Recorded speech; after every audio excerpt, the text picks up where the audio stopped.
going to talk about a very important subject today.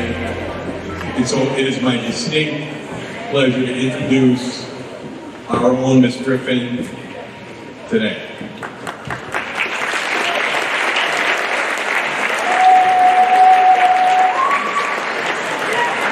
Thank you, sir. First and foremost, thank you to the kids and to the staff members who assisted with the chairs so everybody had a place to sit. So thank you for that. The other piece is Happy Friday. All right?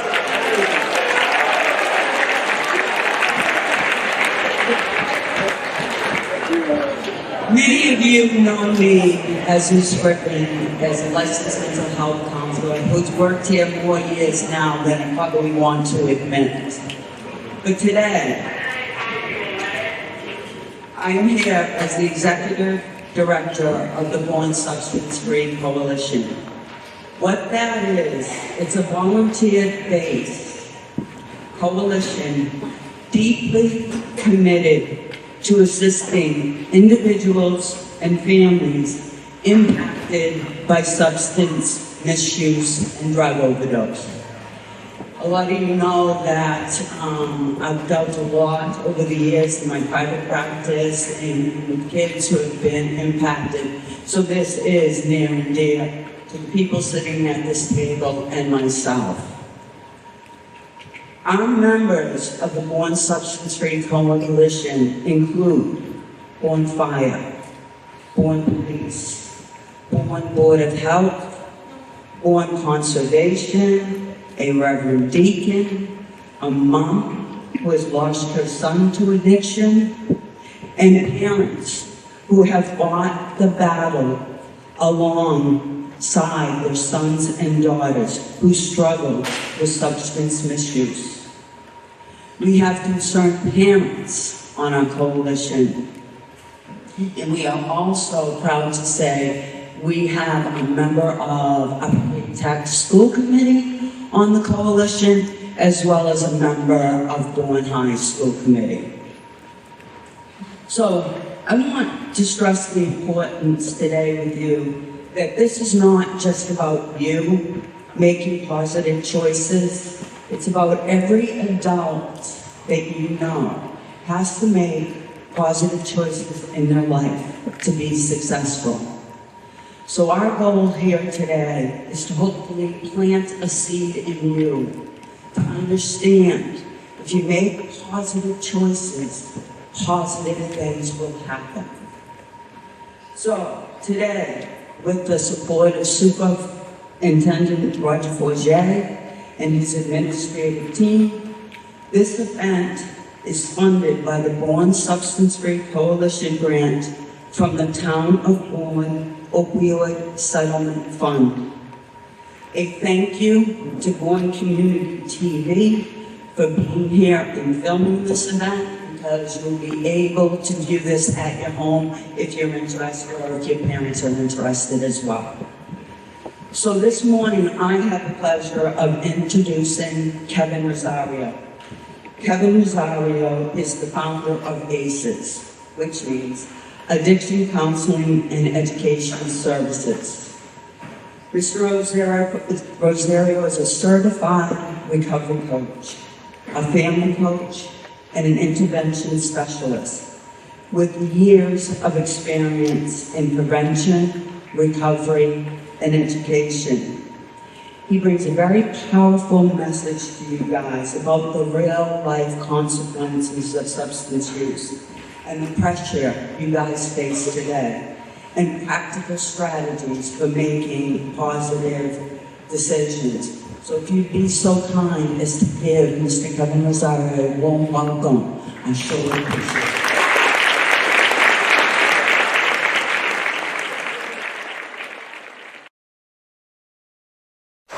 Thank you, Beth. Good morning, everyone. I'm excited to be here. I don't know about you guys. First of all, it's always awkward when someone reads your little resume or your bio. I'm not special, I'm not smart, I'm not that important. I have some degrees, I've done some things, I've worked in the field, but at the end of the day, I'm just a person in long-term recovery. That's all it is, man. And what that means to me is like I made a lot of wild decisions as a younger person, which ended really poorly for me, right? Like full-blown addiction, arrests, and heartache, and everything that comes with that.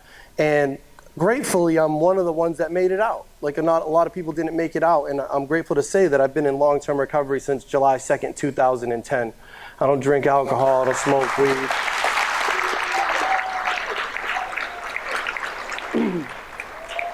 Thank you. And so like God willing, I'm coming up on 15 years of like long-term recovery, and that's like crazy for someone like me. And you'll hear a little bit of my story, but how this happened was I've just worked in the field for the last like 13 years, and like one day a school was like, hey, can you come talk to the health class? And I just told my like addiction war story, rah rah, and like some people like get it and a lot of people don't. Most people in high school can't identify with full-blown addiction and arrests and this and that, and I just felt like it wasn't landing, right? So like as I progressed in my career and I got a little more educated, I've been fortunate to be around very smart clinical people and medical people and educators and health people and coaches and everybody that I could sponge off of while also being in school and chipping away. I got an associate's and a bachelor's, and I'm grateful to say last year I wrapped up an MBA. I got a master's in business administration. And so I've been able to learn some things, and like public speaking 101 is this. What's your message? So first of all, you got to figure out, what are you talking about? So what do I want to talk about? I want to talk about, you know, the dangers of substance use, how to make better decisions. All right, who's your audience? Typically, I do 6th grade to 12th grade. I do some college, but really this is my sweet spot, the high school age. So who is your audience? And now I got to bring myself back to being like in high school. And I don't know about you guys, but like whenever they brought me into the assembly, I'm like, whatever, bro. This is stupid. This guy sucks. I'm judging the speaker. I'm laughing. I'm joking. Like I didn't really necessarily want to be here. And also, I did not like when adults or speakers or anybody in authority spoke down to me. I didn't like when people treated me like a little kid, right? Like when I was in high school, even though I was 14, 15, whatever, I thought I was like grown. I thought I deserved some level of respect. So I didn't like when people talked at me and talked down to me and disrespected me. Or I don't know if you can identify with this, like ever going to an adult with an issue or a concern and you feel like you're just dismissed. Like they just, your opinion, your thoughts aren't valid because you're young, and it's like, it's hurtful.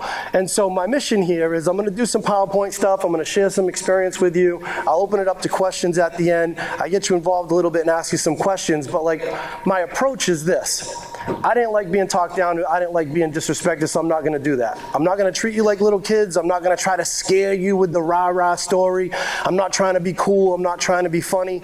I'm just going to treat you with respect. I hope you can treat me with the same respect so we can get through this, but like I'm going to give you some information and you can do whatever you want with it, right? And what my boss used to say is like they'd come in the business meeting or something, they'd be like, bah, bah, bah. They'd be complaining about something, but she would say, if it don't apply, let it fly. Meaning like if you're doing your job and you're good, then don't take it personal, like let it fly.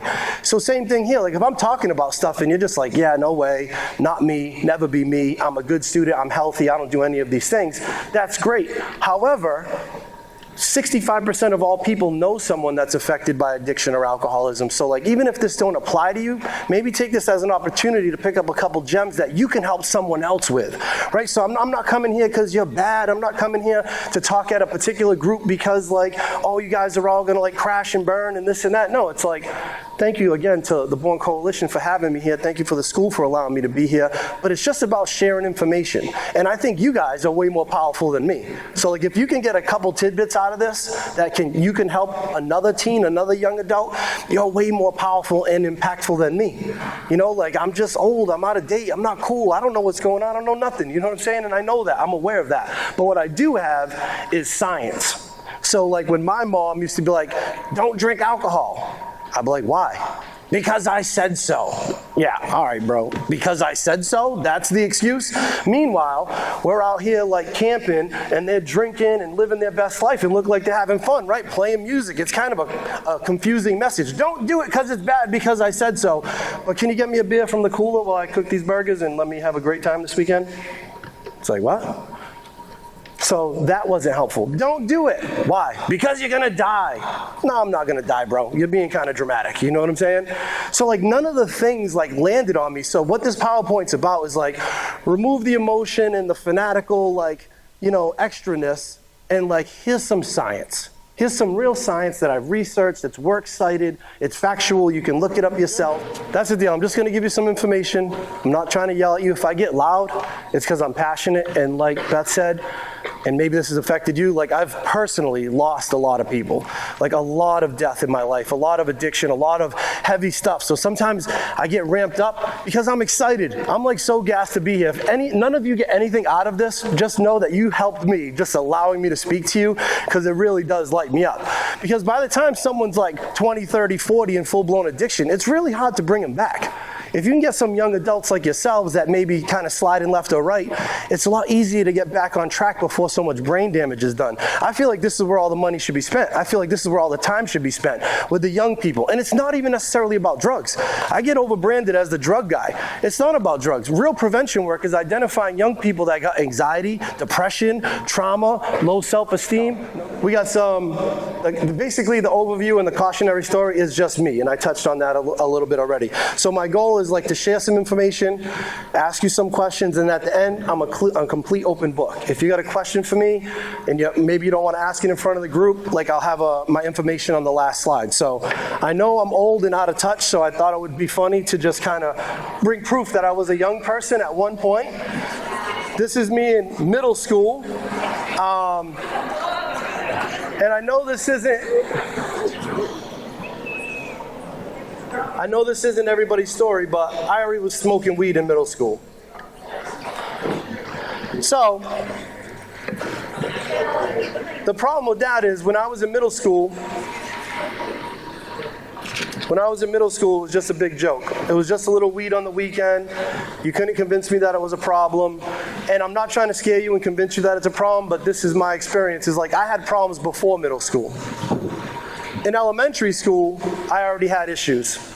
I was like a late bloomer. I was shorter than all my friends. I had conflict at home. My parents were like arguing a lot, and I had major insecurity. I was ADHD to the max. I was bouncing off the walls, and in 5th and 6th grade, like I was already getting in trouble. So by the time I went to middle school, I was kind of like this ball of anxiety. And I started to hang around with older kids because I wanted to feel protected because I got bullied in elementary school. And the next thing you know, one day I'm like walking to a high school football game, and someone just pulls out some weed, and they pass it to me, and like I wasn't looking for weed. I'd never seen weed before in my life. I just was trying to be accepted by that group, and the next thing you know, I smoked weed. Like I didn't think about it. I had no thoughts, no pause. I just did it because this older group of kids that I was trying to be down with were smoking weed. So that's how it started. In 7th grade, I started smoking weed. By the end of 7th grade, I was like selling joints for the older kids. And again, I don't think that's cool. That's funny because it didn't like really end well for me. But I was 13. I had no job. And the older people that were giving me the weed basically gave me like rolled up joints and were like, if you sell some of these, you can keep one. And then that's how it progressed. Next thing you know, in high school, like I'm smoking weed every day. I'm getting in trouble now. At 16 years old, I got arrested for the first time. I got arrested for smoking weed in the airport. And then I got arrested for shoplifting. Then it was another thing. I don't know, do you guys play New Bedford Vogue in sports at all? Is that one of like the people? No? Well, that's where I went. And I got kicked out of there my junior year. I think it's a funny story anyway. My junior year, I decided to run for class president at New Bedford Vogue just for fun, right? I'm a full-blown like weed head, known drug dealer, child delinquent. I've been arrested 3 or 4 times by now. But the person that was running for class president was from like a different town because like New Bedford Vogue, it's like Tri-County. There's a few different cities that go there. And I was like, I don't want this dude to be my president. So I decided to run for class president, and I won. The school was pissed. The school was very upset. And so that was like me in high school in a nutshell. It was like a big joke. Everything was a big joke. You couldn't tell me nothing. It's just weed. It's just weed. Well, my junior year, I ended up getting kicked out because I failed shop by like 3 points. I was in electrical construction and engineering, and we got action? Got action. Action, action, action. All right, Sean, we might... Give it up for Sean, everybody!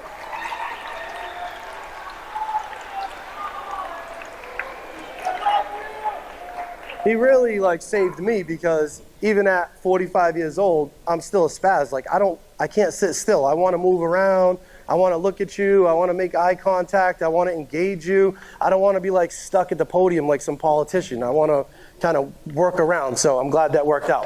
But anyway, I'm going to fast forward through this because this doesn't matter as much as the science and the facts. But at the end of the day, 7th grade, scratch that, 17 years old. I'm a junior in high school. Everything's a big joke. I got a car. I got a job. I'm smoking weed every day. I'm selling weed. I'm drinking alcohol pretty like consistently on the weekend. And then next thing you know, it was like mushrooms and pills and this and that. And my experience with like the risk of early experimentation, I don't care if it's vaping or weed or alcohol or edibles, for me, everyone was like, don't do it, you're gonna die, it's bad, don't do it, you're gonna die, it's bad. And then one day I tried something and I kind of liked it. And so then I'm more likely to try other things, because if your only reason to not do it is because it's bad and I try it and I'm like, this isn't bad at all, I like this, then guess what? Now I'm at a bigger risk to try the next thing that you say is good. And that's kind of like what my story was. And again, this is dramatic, but this is just my story, and it won't be most of your stories. But I get kicked out of high school, I end up going to New Bedford High, I barely scrape by, I need summer school, and then the pill thing took off, and like next thing you know, by 22 years old, like I'm a full-blown heroin addict. I'm living at my mom's house, I'm strung out, like I'm sitting at 6'1", 225 right now. I was like 167 pounds. I was all skin and bones, it wasn't fun anymore, the car was gone, the job was gone, I'm like a little snake stealing jewelry, I'm shoplifting. I went from like being the cool kid with the car and like the weed plug and like kind of a party guy to like a straight heroin addict. And it was like, how the hell did this happen? Because if you would have asked me at any point along the journey as I'm getting arrested and getting in trouble and getting kicked out of school, it was still just weed. It's just alcohol. I'll never do that. I'm not going to be a drug addict. I saw drug addicts. I grew up in New Bedford. I saw homeless people. I saw women work in the streets. I saw the guy with the brown bag. And like for me, 15, 16, 17, just smoking weed and drinking, like even though I'm getting in trouble, I'm like, it's just bad luck. I'll never be that guy. Well, it happened, even though I didn't want it to. So again, what's more important, I think, is not like what happened to me, but identify like how it happened. Because if we can identify how it happened, then we can do better preventative work and get in front of people that may have some of these symptoms. So for me, it was like major insecurities. I changed schools a couple times. I got bullied. I had ADHD. The family was beefing at home. I was just like a young person that was like not okay. That's why I believe prevention work is not about don't do drugs, you're gonna die. Just like recovery is not about don't do drugs one day at a time. Recovery is about now that you don't do drugs, how do you learn the skills you never had as a teen? How do I learn to breathe and pause and process my feelings and have healthy communication? How do I find happiness, peace, and joy, balance? How do I process the trauma, the things that I've been through, right? That's what recovery is about. So again, if that's what recovery is about, it's very little to do with the substance. It's like, that's step one, you gotta get it out of your system. But recovery is about healing and finding happiness and peace and purpose. Then prevention is also not exclusively about don't do drugs. Prevention's about how do we find younger people that already have anxiety, depression, issues at home, insecurity, ADHD, other mental health issues. How do we find young people that are struggling, that are not using drugs and alcohol? And give them some love, and give them some support, and give them some skills, and give them some treatment if necessary, so that drugs and alcohol don't have to be a thing. I'm gonna do questions at the end. Give me a few. I'll get to you. So that's the lens I come from. Not to try to scare you, but to try to, one, give you some information, and two, encourage you. If you're a person that's kind of going through it, ask for help. Tell someone you're not alone. Now, when do you guys think of the word addiction? What do you think? I'll get you involved. What do you think addiction is? Anyone? Say. Getting overly liking something, stuck to it. He said overly liking something and getting stuck to it. Round of applause for that person right there. All right. So I'm gonna be able to ask you questions, get crazy, pop off, clap, burn some energy, but then we gotta bring it back down. And if we can do that, I'll keep getting you involved. What do you got? It's when your body gets so dependent on something that it relies on it and Oh, we got to dependency. When your body becomes so reliant on something, it becomes dependent and it needs it. The physical addiction. Round of applause for that person back there.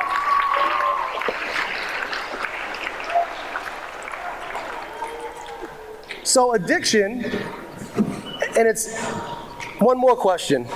What are some of the things people get addicted to? Is it only drugs that people get addicted to? What do you got? Gaming?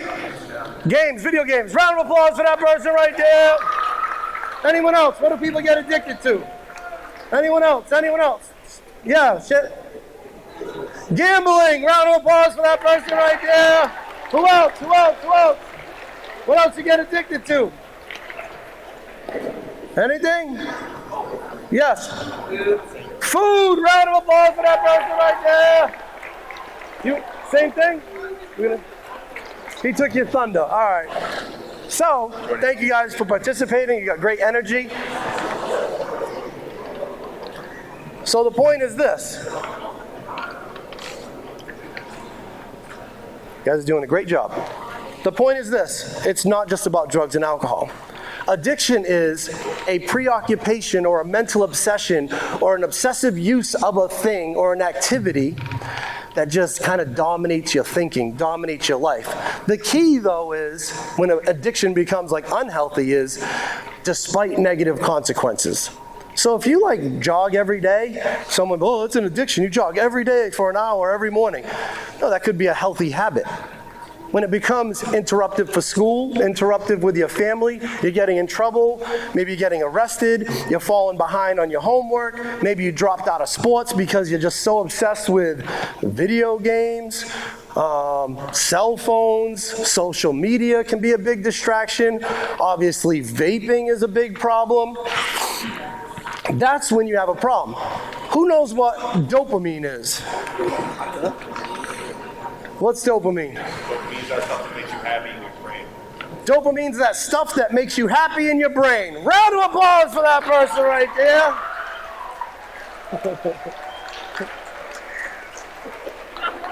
Does anyone know what the limbic system is? The limbic system, it's a part of the brain. I'll give you a cheat. It's also known as the reward center of the brain. Anyone? All right. Well, dopamine is specifically a chemical that's released from the limbic system, the center of the brain, a portion of the brain, and it's called the reward center of the brain. Why? Because dopamine makes you feel good, right? This is the trick with dopamine, and this is probably one of the most important points of this whole presentation is this slide, so if you can give me 4 minutes of your life, it might be worth it, right? So dopamine is a chemical in your brain that makes you feel good. You've heard of like fight or flight, right? You don't learn that in school. Call it God, call it science, evolution, call it whatever you want. Without your permission, most humans have this thing that says when danger approaches, they fight or they run. If you freeze, you probably die. Freezing is bad. Fight or run. I'm not promoting fighting. I'm just talking about cavemen dealing with woolly mammoths. You know what I'm saying? Archaic survival skills. Okay. We didn't ask for that. We didn't learn that. It's just there to help keep the species alive. So dopamine is a chemical that's supposed to reinforce behavior that we need to do to keep the species alive. You need to exercise. You need to eat to survive. You need to procreate to survive. Laughing also releases dopamine, right? There's these certain things that are actually good for us and certain things that like we actually need to do to survive as a species that the brain says when you do that, little splash of dopamine. It feels good. It makes you want to do it again. I think of dopamine as like a treat when you're trying to train a puppy, right? You got a puppy pees on the floor. Bad puppy, you got burp, burp, burp. The puppy knows. Puppy pees on the puppy. Oh, good puppy, you're such a good puppy, right? Give him a little treat. And they're wagging their tail. Real quick, the puppy learns, I don't like being yelled at. I like the treat. It's a reinforcement technique. You get it. So here's the clincher. Dopamine, when we feel dopamine in our body, our brains are wired to believe that this is a good thing that we want to repeat. Here's the bad news. Gambling, vaping, cigarettes, alcohol, all the drugs release dopamine. So really the big problem is dopamine. For example, if you eat an apple pie and you love apple pie, you get a little bit of dopamine. Let's just call that 10 units. If you smoke a vape, you get hit with 1,000 units of dopamine. So the little feel good, and please take this as I'm not promoting this. This is an awful idea that almost killed me, but I'm just trying to give you why it's dangerous. It's not, don't do it because you're gonna die, don't do it because I said so. It's because of dopamine. If you experiment with vaping, marijuana, alcohol, cigarettes, Zins, edibles, any of those things, what your brain is gonna experience is a large burst of dopamine, and your brain is automatically gonna be like, ooh, that felt good. Let's do that again, right? And the bad news is it's not sustainable for the long term. So my friend back there said something about becoming physically dependent. Does anybody know what the word tolerance means? What does it mean? What is tolerance? What does it mean to build tolerance? Anyone? Yes. Tolerance refers to how your body responds. So basically, if you take, just saying, like a short dosage of a drug. Yeah. When you take it the first time, your body reacts strongly. But if you take that same dosage like 3 months later after taking it over a long period of time, Yeah. your body will react weaker. Like not. Round of applause. It was too much to repeat. Yes, right there. I'll give you the snapshot. Basically, it was correct. It was just a lot, and I don't want to mess it up. Basically, building a tolerance means something starts to lose effectiveness over a period of time because your body builds a tolerance. Example, in 7th grade, I just stopped smoking a little weed, no big deal. I get high out of my mind off a couple hits. As time goes on, I need to smoke a whole joint. As time goes on, I need 2 joints in one day. As time goes on, I need stronger weed. I'm never trying to get higher. I'm just trying to feel okay. I'm just trying to take the edge off. I'm just trying to combat my anxiety and my ADHD and my family issues and my insecurity. I just want to be okay. But because my body knows all this extra dopamine doesn't belong here, it starts to fight it off. It starts to build resistance. It starts to build a tolerance. So if I had to say what the most dangerous factor is with young people vaping, drinking, and smoking weed or whatever, the most dangerous factor is this. What are you going to do when it stops working? That's the real problem. I never wanted to be a drug addict. I always just wanted to feel okay. But over time, it was weed, alcohol, pills. I just kept progressing. Not because I wanted to be more of a mess, but because the things I started off with no longer worked. And so if we don't learn how to deal with anxiety, depression, fear, insecurity, if we don't find a way to feel good naturally and organically, and we fall into the trap of medicines, legal, illegal, prescribed, or otherwise, and we're just seeking chemical relief without also doing therapy and holistic things, what you're going to find is over time those things lose their effectiveness. And you're going to find yourself maybe, or you might know someone, right? This isn't coming at you, but maybe you've seen this in someone else.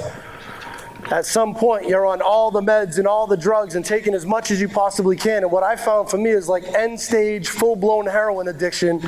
I still got anxiety. I hate myself. I'm depressed. I can't sleep. And all that pain that I've been suppressing for the last 20 years is right there on top. And the drugs don't work anymore. And I got to this place where I just wanted to like die. You know, I didn't have the courage to kill myself, but I no longer wanted to live. And right here it says this second bullet, overstimulation. Especially when you're young, like laughing, eating, exercising, playing with friends, playing sports, going fishing, jogging, motorcycle, dirt bikes, whatever you're into, like all those things provide a certain amount of release, right? Dopamine, adrenaline, oxytocin, like these chemicals that make us feel good. But if you flood your body with outside dopamine, what happens is you become so overstimulated by that dopamine that all those other things just don't hit anymore. And then you find yourself withdrawing from fishing, family, friends, sports. Why? Because you need that big burst of dopamine, and those things don't do it. Prefrontal cortex, last part of the brain. I appreciate you guys hanging in there. That was definitely longer than 4 minutes. And I know sometimes the science is boring. People want to hear about New Bedford guns and drugs, and I got stabbed and rah-rah. I'll give you some of that in a second if it'll bring you back to life. But here's some science. again, maybe it's not for you, but if you got a sister, brother, cousin that you want to have an adult conversation with and you can't reach them, the prefrontal cortex is the front of the brain. The prefrontal cortex is not developed until your mid-20s. That part of the brain is responsible for decision making, impulse control, risk assessment and evaluation. Very important part of the brain that adults take for granted. Helps you pause. See, I don't want to do that, right? I'm old now. I tore my ACL playing basketball. Now I look at ladders. I'm like, maybe not. As a young person, I climbed a ladder, hooked up a pulley line from one tree to the other tree. I put the cursor on my belt buckle, right? And I'm doing like all kind of crazy stuff. No bad ideas as a teen. No fear of dying. Didn't even know what an ACL was at 17, right? It's not because young people are dumb or reckless. It's because literally the front part of the brain, which says pause, that's a bad idea, this could cause you harm, it's not fully developed. So more bad news is this: vaping, alcohol, marijuana, scratch that, dramatically slow the development of that part of the brain. So guess what happens? You're more likely to have impulse control issues. You're more likely to make bad decisions. You're more likely to not be able to just pause. And that's exactly what happened to me. I always go back and forth with my story and the science. And now it makes more sense. I'm 13, 14, 15. I'm smoking weed. I'm drinking. I got a way underdeveloped prefrontal cortex. Now I introduce all this dopamine to my brain. It slows down that part of the brain. And guess what I do? I just keep making bad decisions. As a result as a young person with a compromised prefrontal cortex, I've been arrested 12 times. I got 3 DUIs. I've been shot at. I've been jumped. I've been stabbed in the back, literally punctured lung, hospitalized. I turned 25 in the Dartmouth House of Correction, right? I'm not saying this to brag. This is all dumb stuff. This isn't cool. But I had no ability to make good decisions because I introduced chemicals to my brain at such a young age. I just kept putting myself in bad situations, hanging around with older people, at clubs, drunk driving. I've been in drunk driving car accidents. I'm lucky to be alive. Forget the heroin. The life that I lived was so reckless, I'm lucky to be alive. I don't know why that made me emotional a little bit. Excuse me.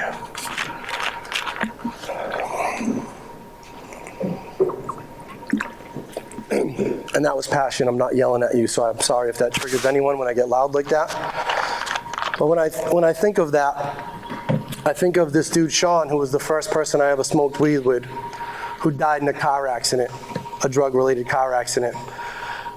I think of my boy Nick, who's the first person I ever drank with, who died of an overdose. I think of this other dude, Sibir, who was an older guy, and I know this isn't good, but as a young person growing up in the street, this older guy was looking out for me, and he was the first person to put a gun in my hand, right? And this dude died handcuffed to a hospital bed in Nashua Street Jail in Boston, awaiting felony charges. This was my role model, right? I think of this other kid who was one of the first dudes I did Xanax and benzos with, dead of an overdose, right? All the cool kids that I grew up with, the people that I looked up to, the people that were doing all the same things that I was doing, most of them are not here anymore. And I'm here. Why? I'm not special. I'm not smart. I don't deserve it. I was a jerk. I was a liar. I was a thief. I was mean to people. But for some reason or another, I've been spared, I've been saved, and I believe I've been given a purpose, and that's why I'm here. So if I get loud, it's just because I'm passionate. Because if I can take one Kevin Rosario in here and make you think just a little bit and slow you down and make you take a left, totally worth it. I could retire, it's my life's work. If one less mom has to cry and bury a loved one, you know what I'm saying? I can't tell you how many funerals I've been to. It gets to the point where I go to funerals and I don't even cry anymore. I'm crying now thinking about it. I don't know why. I'm getting emotional, but I go to a funeral and I'm oh, Frank died of a heroin overdose. Of course he did. He does heroin. That's crazy. It's crazy when you're around so much death that it's not even surprising anymore. And so why am I here? I don't know. There's got to be a reason. I'm open to feedback at the end. please shoot me an email or a text at the end if there's something in this that was like not useful or something that should be added. If you got any negative or positive feedback, I got thick skin, like let me know. Because I'm gonna keep doing this in high schools, and I don't wanna talk and yell and be talking about nonsense. I wanna have an impact. You guys know what's more important than I do. And I keep changing my PowerPoint every year because the students say, hey, you missed this, or hey, add that, or hey, you went too long on that. So like, no, I genuinely value your input. So at the end, like take a picture of my information. All right, we're gonna keep going. I already touched on this. Who's most at risk? You know, spoiler alert, you. You know, anyone under 21's at risk. If you are already diagnosed with any kind of mental health issue, you're more at risk. If addiction runs in your family, you're more at risk. If you've experienced any kind of trauma, you're more at risk. It just compounds. If you're a perfectly healthy person from a perfectly healthy family and you use drugs, you can still get addicted. It's just the nature of drugs. But if you have these other factors, you may find yourself getting addicted a lot more easily. Does anyone know what genetic predisposition means? Anyone know? Genetic predisposition, to be predisposed genetically to a thing. Anybody? Context clues? Go ahead.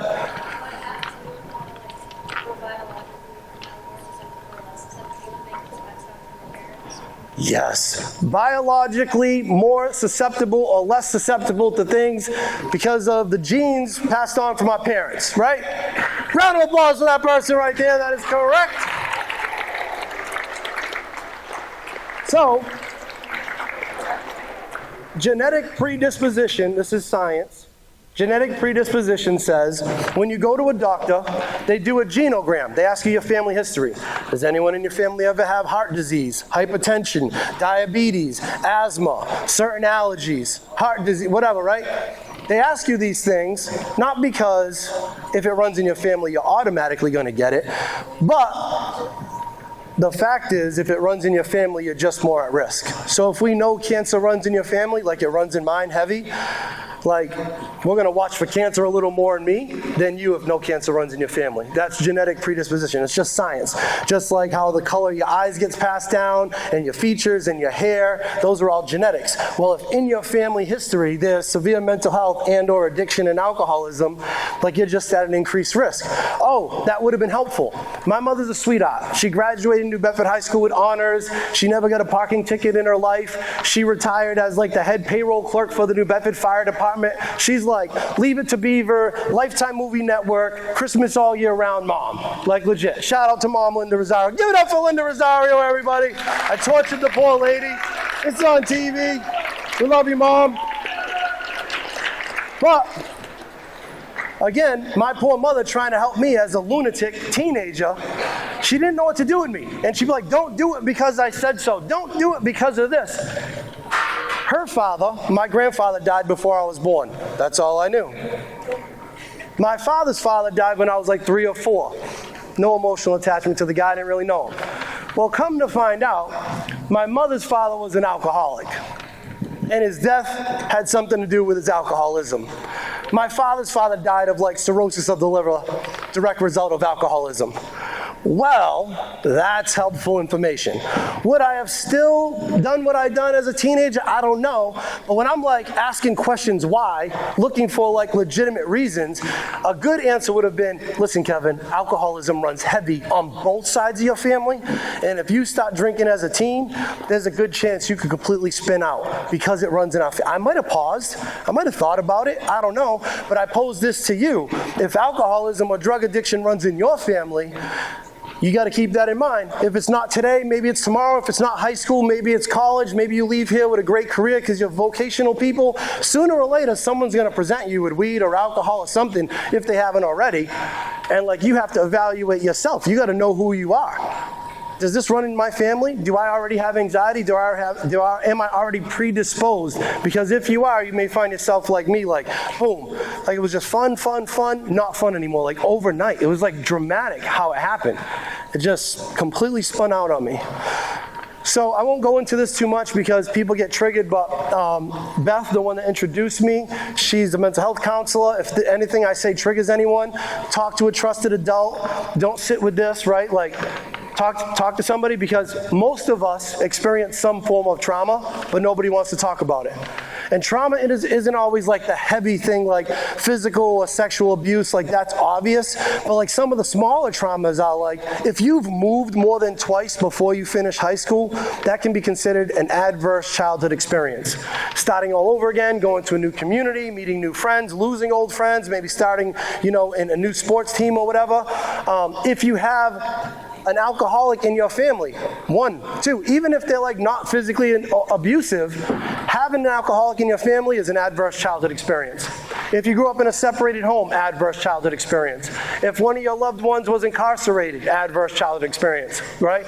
And again, I'm not trying to trigger you, but like, might as well do it here in this safe place where there's help, because that pain from trauma creates this brokenheartedness, and the brokenheartedness, unless you find a way to heal from that and deal with that, sooner or later, God forbid, if you try a substance or some other unhealthy coping mechanism that provides temporary relief, that's when you're off and running.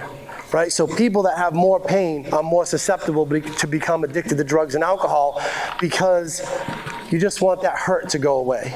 And the hurt sucks, but you're not alone. If you or someone you love has been through some stuff, please get professional help. There's ways to process that and deal with that.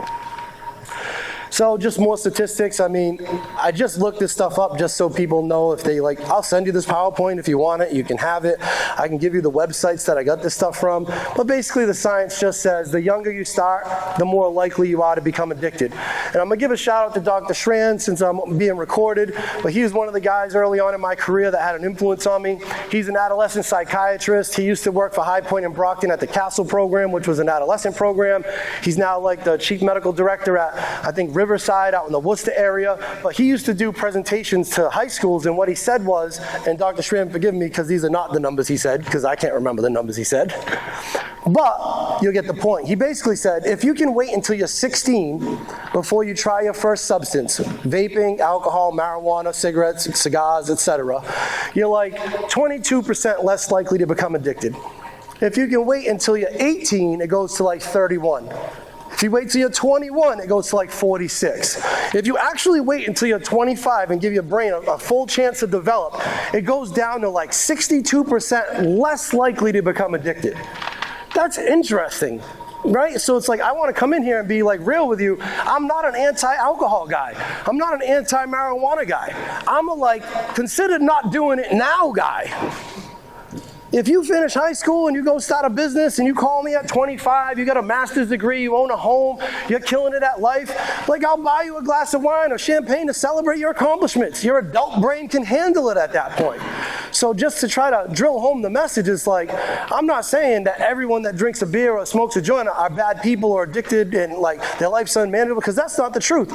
What I'm just saying is, could you possibly consider prolonging first-time use to reduce your risk of it being a real problem, giving your brain a full chance to develop? That being said, I'm completely abstinent. I have a dope life. I don't miss alcohol or weed at all. I travel, I laugh, I dance. Like, I don't feel like I'm missing anything. In fact, I think it's becoming more trendy to be healthy and kind of like earthy, crunchy, spiritual, like volunteerism. Like, that's good. Like, those things are kind of trending in the right direction, whereas like back in the day, it was all about getting drunk and high and being like ignorant, I guess. So anyway, keep going. I thought that one interesting statistic is people don't typically get their first drug from a drug dealer. Get it from a friend, from a family member's medicine cabinet. You'll see, I know my Bourne Coalition peeps will be making all kind of noise come RX Take Back Day, right? There's a national RX Take Back Day when we encourage families and adults to go into your cabinets, and if there's any medicine in there that you don't use, please throw it away. Because what we're finding is teens are going into medicine cabinets and taking medications, and they don't even know what they are, and it can cause problems and cause overdose. So most people are getting their first drug from a friend, a doctor, or a family member's medicine cabinet. And then another interesting statistic is, you see people addicted to heroin and you're like, oh, of course heroin's bad. But like is there a percentage there, something? 93% of people addicted to heroin and fentanyl report they didn't start with heroin and fentanyl, right? It's never the plan for a 17-year-old who's just vaping all day to progress to perk 30s. It's never the plan. But it happens. You know, very rarely does someone like randomly at 22 years old just try heroin. So the only way to guarantee you never become addicted is to never start experimenting. And another statistic that I thought was interesting, because I'm like a New Bedford kid, I grew up kind of in the hood and hanging around the projects and stuff. So it's easy to see how there's that problem in the New Bedford, Brockton, Springfield, Fall River, Lawrence, like those types of places. But the truth is, over 1 million now, in the last, I don't know if the number is 12 or 15 years, but we just reached an awful milestone. 1 million documented overdose deaths in the United States. 1 million. And of that large demographic of people, the biggest category of people that have died is the 20 to 34-year-old white male from a middle-class family. It's good people from good families, from nice communities, that don't even have some crazy horror story. They just started to experiment, they played around, they made some bad decisions, and boom, we lost them.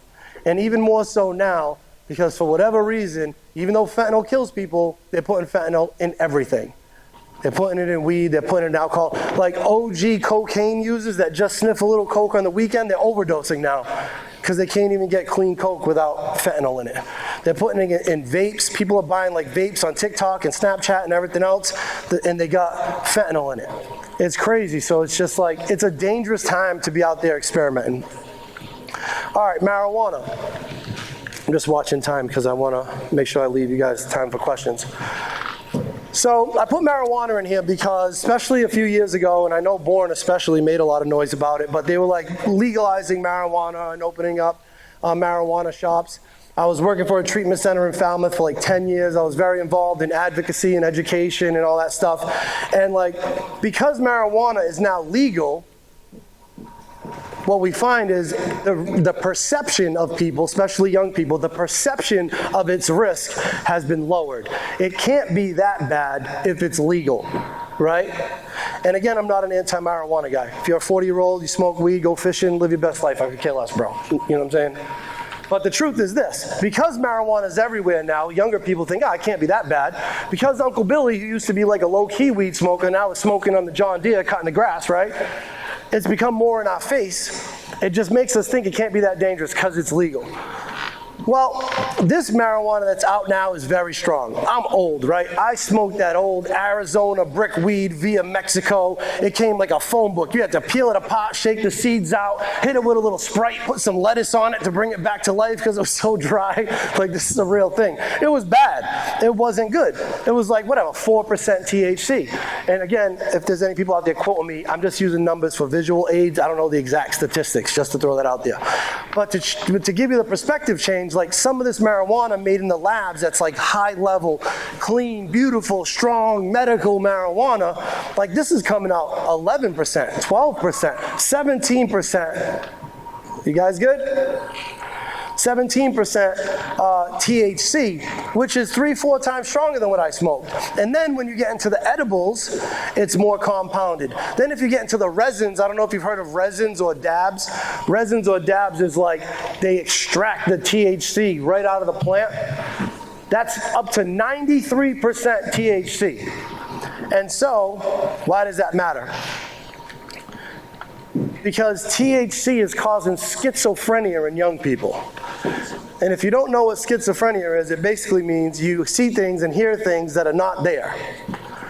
And it doesn't even mean it ran in your family. It could be like a way recessed 4 generations ago gene, but the THC is so strong, it's actually causing breakdowns. Like young people are in the hospital having complete mental breakdowns, and we're testing them, and it's just marijuana. So I only say that as like a cautionary, like, hey, just be aware, like if you're out there in the world, this weed is much stronger than it ever was, and you gotta be careful. Some people just have a single episode where they're like hallucinating. Some people can have longer lasting schizoaffective disorder, which means it comes and goes. It's reoccurring for the rest of your life. You could have these mental breakdowns where you see and hear things that are not there.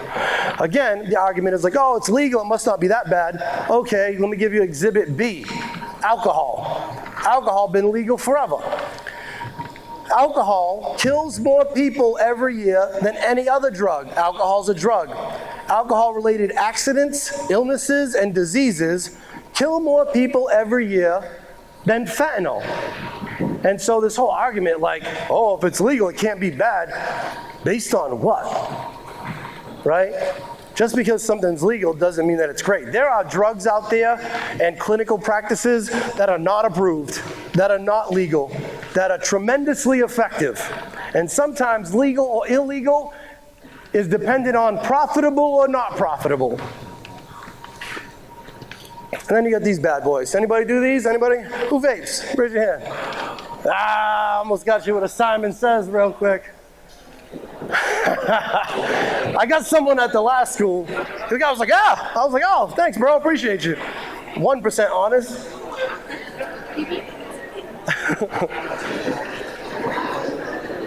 We only got like 10 more minutes. Let me take a sip while you guys are processing your life.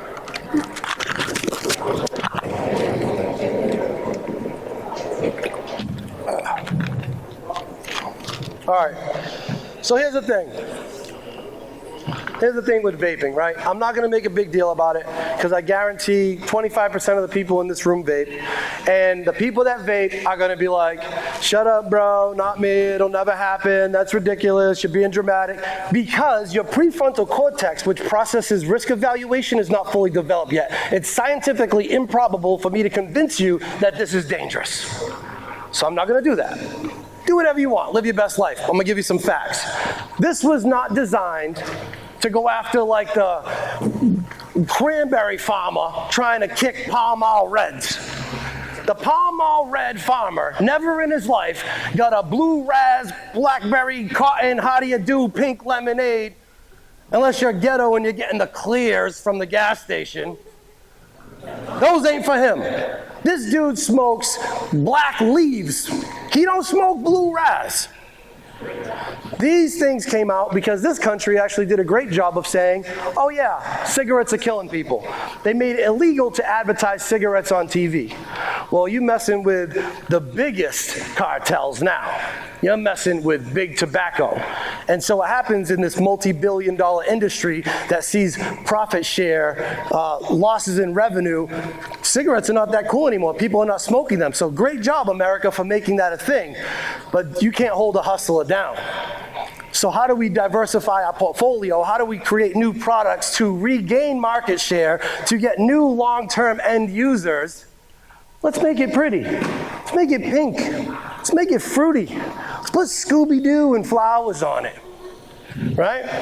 So it was a strategic plan to come after young people. And I don't know about you guys, I don't like that. I don't like getting played and tricked. So just know, like, they methodically came after us, the younger people, not me. I'm not young anymore. So here's some facts. Causes lung irritation, causes ability to not stay focused. It actually causes dry mouth and dry skin. And I don't know if you know this, because a few years back, everybody was smoking those big tanks with big clouds, and you had to change the coils and everything.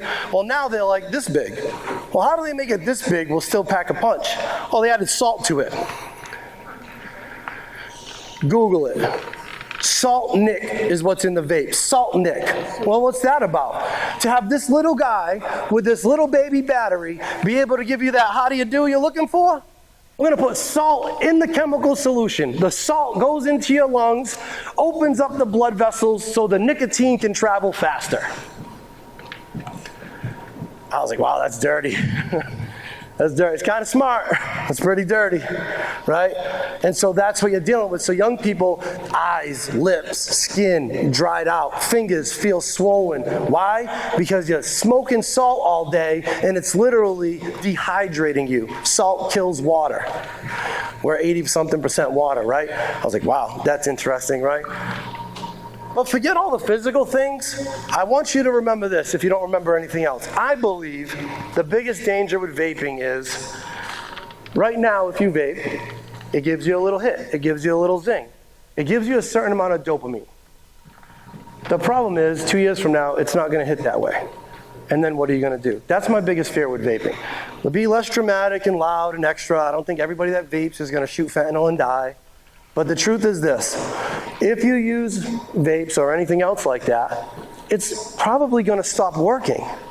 And if you don't find another way to find relief and find another coping skill, like you're left with two things. Someday just stopping and dealing with all those feelings, or finding the next thing that provides relief. And that's when it gets dangerous, because now you might try to go into the weed or the alcohol, whatever. And then more bad news. 2-3 years from then, that doesn't really hit anymore. Then what do? Like, that's the real danger, right? So just something to consider. Also becoming more popular are the smokeless tobaccos, the Zins, the pouches. Not trying to attack the athletes. I know a lot of athletes do like the dip and all the stuff. But the truth is, because the schools have become so hip, they're putting the smoke alarms in the schools now, so the kids are getting caught vaping. They're like, all right, no problem. We're smart, right? If you're trying to get that dopamine, we're going to find a way. Addicts are crafty. Uh-oh. Bad news is this. If you vape, and you have this obsession about vaping, and like you literally just saw that little thing and you like went for your pocket, like you can't wait to get out of here to hit that vape, and like you're leaving class early and you're just obsessing about the vape, you just can't wait to hit the vape. When you sleep, the vape's next to you, you wake up, the vape's under your pillow, like that thing has got you. You have an addicted brain. Like you're already a drug addict. You're a nicotine addict, and nicotine's a drug, and I'm not saying that to be mean or stigmatizing. I want it to hit. I want you to think about it, because if you can identify with this mental obsession, preoccupation, getting in trouble in school, just for a vape, just to hit the strawberry raz, bro, at 17, you're going to risk it all? All right. Just keep an eye on that. I'll be here for you when you're ready. So these things are smokeless, and it's the same thing. Big, large bursts of dopamine, dizziness, headaches, blood clotting, blood pressure, all the stuff. Oh, we got somebody! We got somebody! Hey, you can thank... You guys can thank Southeastern Regional Vocational Technical High School for this gem, because one of the students were like, hey, that was a great talk. Look at them, they're going bananas right now. So we hit the hot spot. It's not vaping, they're caffeine addicts. Got it. So I did this whole talk, right, and another voc, and the student came up to me and he was like, yeah, it was all right, it was a good talk. You're a little loud sometimes, but you didn't even have caffeine. I'm like, oh, I didn't really think about that. What, should I have caffeine? She's like, yeah. People are like leaving school to go get Dunkin' and Starbucks. They're coming to school like packed with Celsius and Monsters, like it's a thing. And I was like, okay, thank you so much, because I didn't even think of it, right? Bang, new slide, caffeine, let's go. No one's crazy, and I didn't even know this. That's why I appreciate you guys. Like, seriously, I don't think I'm all that. I change this all the time. I want to be relevant, and I want updated info. So, like, please, I strongly encourage you to hit me up after. My Instagram is Fourth Dimension of Existence. I got Aces Education on Instagram. I'm on TikTok. I'm on YouTube. All this. You don't have to follow me and like me. I'm not trying to get followers. Like, if you can find me and give me info, I appreciate it, because I didn't even know this. I swear to God. Caffeine causes insomnia, nervousness, restlessness, that's obvious. Nausea, increased heart rate, obvious. Other side effects, larger doses may cause headache, anxiety. Do you know people have caffeine withdrawal? If you're a big caffeine head, you ever know like 10, 11 o'clock in the morning, you're like, man, I got a banging headache. You don't know why. Then you smash them with caffeine and it goes away. Caffeine addiction. Anxiety, chest pain. This one's the one that's crazy. Caffeine is likely unsafe when used in very high doses. It can cause irregular heartbeat and even death. Bro, seriously, like, Google it. I thought that was crazy. I'm sure it's like not super likely, but if you drink enough caffeine, you could like legit have a heart attack or something. That's wild. Like, I think we totally dismiss. All right, bring it back. I'm almost done. 5 minutes. Thank you so much. But seriously, right? I know it's a joke, and I know you can't imagine it'll ever be a problem, and you can't ever see the correlation between like caffeine and vaping and like full-blown addiction, but neither could I. You know, neither could I. So just keep it in mind. So, we're gonna go into the good stuff now. To me, these are the takeaways, the role of self-esteem. I've been to thousands of meetings in the last 14 years. And this is how the meeting usually starts. Like at a table, like maybe at a podium.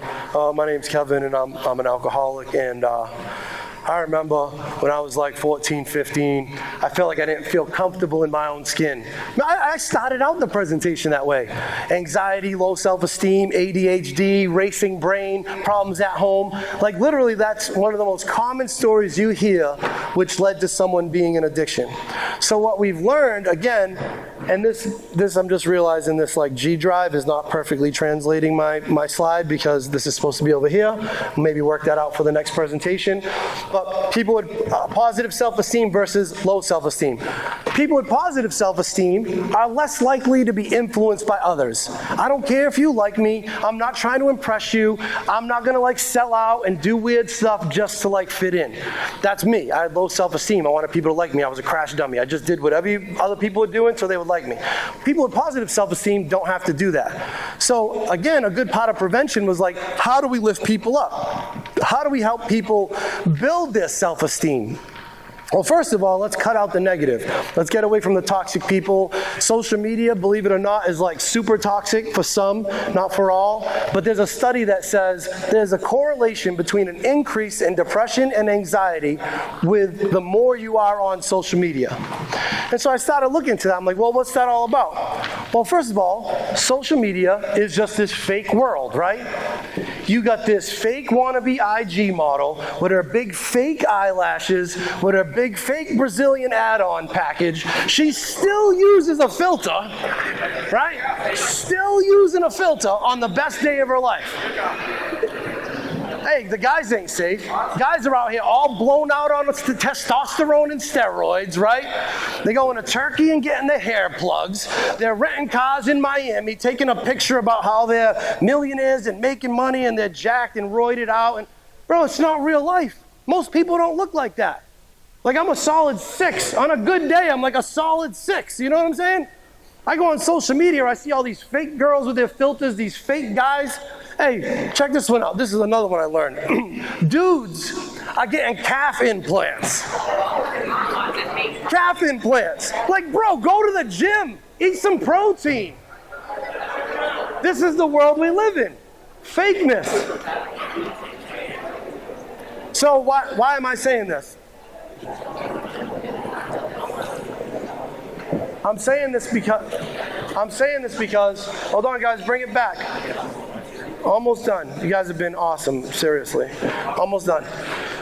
But why this is important is, if you're just scrolling on social media all day with these fake scammers and these fake models and these fake dudes with their get-rich schemes all blown out on steroids, and you're just like a regular person, you're gonna feel like you're not that pretty, you're not that handsome, you don't make enough money. Like you compare yourselves to not even real humans. I used to have a hard enough time in high school comparing myself to the people in my school. Now we got social media just telling me all day I'm fat and I'm bald and I don't make enough money and all these things. So what I had to do was do a straight social media detox. I went on to my IG and my TikTok and I had to unfollow all these girls and all these dudes with the race cars and all the political extreme lefts and extreme rights. I had to purposefully go and look for spiritual people, healthy people, education. They got these like micro learning things, like you can learn how to balance a checkbook, you can learn how to increase your credit, you can learn how to set up an LLC, like little things that add value to my life. I had to put those on my, like I had to do it purposefully. So if you're interested, you literally have to purposefully go, and every time something hits your feed that's nonsense, hit it and block it. And then deliberately go follow other things that you think might benefit your life. Also, hang around with positive people. If you're hanging around with toxic people, they're literally just going to be negative all day. I don't know if you guys know about consciousness, levels of consciousness. You've probably heard about people talking about energy and vibration and frequency. It's a real scientific thing.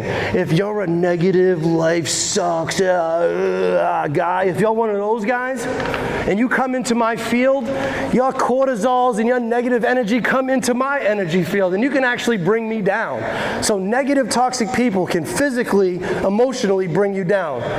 Great news is the opposite is enlightened, happy, educated, spiritual, positive people can lift you up. You having a bad day? You ever been around that person that just always lifts you up? That person is money. That person is gold. You need those people in your life. Like, find those people. Make little goals for yourself. Not huge goals, little goals. Because I used to get overwhelmed by going to school. Like, let me make a little goal. Accomplish it. Bang. And then also, I don't know if you guys have ever done this, but volunteering. Volunteering was such a huge part of my recovery. Like, I don't care what I'm going through. Like, life ain't perfect, right? Like, I've been through it. I got 2 beautiful kids. It didn't work out with their mom. She got the house, child support, wah, wah, wah. My grandmother died. My uncle died. My aunt's right now on hospice with cancer. It's awful. It's heartbreaking. Like, life can be heavy. But when I'm going through it and things are not perfect, what I do is to get outside of myself, I go try to help someone. I go try to find someone that needs a little more love than me. I go into a community and take on a little project. And when I do that, I forget about my problems for just a little bit, and it builds my self-esteem, and I feel good that, like, I'm trying to help other people. Strongly suggest it. There's power behind it. Last 2 slides and I'm done. If you haven't been approached yet, you will be. And the best thing you can do is be prepared. When I was younger and someone presented, I had no skills. I had no preparation. Like, you got to have a plan. I know it sounds corny, but like, if you want to avoid using drugs or something, like, have a way out, whatever it is. If you're comfortable, you can be like, someone's like, yo, you want to smoke this weed? You want this edible? It's like, nah, I'm good. Like, it runs in my family. I'm not willing to take that risk. Someone goes to hand you a vape, what? Nah, I'm good. Like, I tried it before, it made me sick. Someone goes to hand you something, nah, I'm good. Like, I play sports, and I'm not trying to put that in my system. I play an instrument. Like, literally, it sounds corny, but if you practice it a couple times with your friends, or even if the teachers take it on and you practice it, it's more likely a muscle memory. Like, when someone approaches you, you're just locked and loaded. Like, yeah, nah, I'm good. I'm good, right? You can also be the positive influence. Hey, you want to smoke this weed? Nah, I don't, but like, you want to go fishing? You want to go for a walk? I cannot hold this thing. On my hands, it's the Portuguese in me. I'm like, man, like doing an orchestra. I can relate. You can? Yep. All right, we're almost done. Last thing is this. Use me as an excuse. If you're socially awkward and you don't like confrontation like I didn't like, what you can do is literally leave here and go tell your parents, your caregivers, like, buy drug tests. Buy breathalyzers on Amazon. And the next time someone comes up to you, you can be like, yo, I would, but my mom, cuckoo for Cocoa Puffs, all right? She watched the Bourne TV cable access thing about Kevin Rosario. Now she thinks I'm gonna shoot heroin and die. She got drug tests all over the house. She got breathalyzers all over the house. Like, I can't do that. If I go home with like even a little bloodshot eye in the peak of allergy season, she's testing me. And if I get caught, the Wi-Fi password is gone. The cell phone is gone. The car is gone. The PS, the Xbox, whatever you hold dear, use that as an excuse. And like, another young person will be like, oh man, that sucks. Your mom sucks, and we don't like that dude Kevin Rosario either. How about that? They'll have your back. They'll understand that. Like, if you have a hyper-protective family that got drug tests and breathalyzers in your house, that's a solid excuse not to experiment. And sometimes you just need that out. You just need a way to get out of that first awkward interaction, and then you start to build some confidence, and next time it's just like, no, I'm good, no. I don't have to have an excuse. I don't have nothing to prove to you. The answer is no, I'm good. So if you need help, talk to an adult, get an assessment, get support if you need it. Please, please, please. It's the most powerful, courageous thing you can do. And I always like to leave with one positive thing. This is me and my 2 beautiful daughters. They're 4 and 5 years old. I call them my queens. That was last year at my master's degree. I wrapped up a master's at Fitchburg State University. And if nothing else, if you get nothing else out of this presentation, you know an ex-criminal, an ex-convict, a heroin addict, a drug addict, an alcoholic, that with a little help and a little support came back. So if you know someone that's struggling, you know someone that's hurting, just know that recovery is very possible, it's very real, and it's actually pretty awesome. Questions, comments? Yes? I do have a comment. Hey guys, respect. I think something that should be brought to attention is edibles, because there have now been edibles that look like gummy bears, Starburst, M&Ms, Yep. etc. And I had a situation once where there was a high school bus, someone had something, Yep. the kid thought it was gummy bears, but no, it was weed in gummy bear form. Round of applause for this person right here. Basically, if you didn't hear, what was said was, just to raise awareness about the edibles, because there's a lot of different like candy going around that you don't even know are edibles. Gummy bears and different things that, I mean, there's cookies, there's popcorn, there's so much, just to raise awareness. Someone else have a question or comment? Yep. Hold on, guys, respect. You're almost done. Did I go to NA? I can't say that on camera. I can't say that on camera. We cannot identify at the level of radio, press, and film, but I am a member of a 12-step fellowship. I went to long-term treatment. I was in a residential program for 6 months. I prayed every morning, prayed every night, went through the 12 steps. I had therapy. I went to the gym 4 days a week. I did all the things. Those things changed my life. Great question. Anyone else? Questions, comments? You're stuck here for another 6 minutes anyway, I think. Anybody? Thank you guys so much. I appreciate you. You've been great.